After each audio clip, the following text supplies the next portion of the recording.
बोलने वाली गुफा। एक जंगल में खरनखर नामक शेर रहता था। एक दिन वह शिकार की तलाश में बहुत दूर निकल गया। शाम हो चुकी थी, कोई शिकार हाथ नहीं लगा था। ऊपर से वह थककर चूर हो चुका था। तभी उसे एक गुफा दिखाई पड़ी। वह गुफा के अंदर चला गया। गुफा खाली थी। शेर ने सोचा अवश्य यहाँ रहने वाला जानवर बाहर गया है, रात होते होते वह गुफा में वापस जरूर आएगा। ऐसा करता हूँ, तब तक यही छुपकर बैठता हूँ।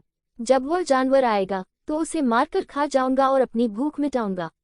वह गुफा में एक कोने में छुपकर बैठ गया। वह गुफा दक्षपुच्छ नामक गीदड़ जैकल की थी। जब वह लौटकर आया और गुफा के पास पहुंचा तो देखा कि शेर के पंजों के निशान उसकी गुफा के अंदर जा रहे हैं, लेकिन बाहर आते हुए पंजों के निशान उसे दिखाई नहीं पड़े। वह समझ गया कि उसकी गुफा में कोई शेर गया है। उसे ये भी संदेह था कि वह अब भी अंदर ही बैठा हुआ है। ये पता लगाने कि शेर गुफा में बैठा है या नहीं, उसे एक युक्ति निकाली।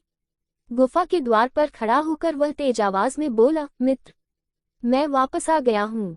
तुमने कहा था कि मेरे वापस आने पर तुम मेरा स्वागत करोगे, लेकिन तुम तो चुप हो। क्या बात है, तुम कुछ बोल क्यों नहीं रहे हो?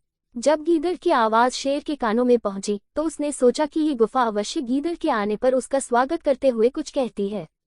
शायद मेरे यहाँ होने के कारण आज ये चुप है। अगर गुफा कुछ न बोली तो कहीं गीदड़ को संदेह न हो जाए और वह वापस न चला जाए। इसलिए वह गरज कर बोला, आओ मित्र, तुम्हारा स्वागत है, जल्दी अंदर आओ। शेर की गरज सुनकर गीदड़ डर गया। वह उल्टे पैर वहां से भाग गया। इधर शेर बहुत देर तक गीदड़ ने अंदर आने की प्रतीक्षा करता रहा, लेकिन सब व्यर्थ रहा। अंत में उसे समझ आ गया कि गीदड़ उसे मूर्ख बनाकर भाग गया है। शेर को अपनी मूर्खता पर बहुत क्रोध आया, किंतु अब वह क्या करता? शिकार उसके हाथ से निकल चुका था। सीख, भविष्य के संकट को भांपकर जो बचने की युक्ति निकाल ले वह बुद्धिमान होता है।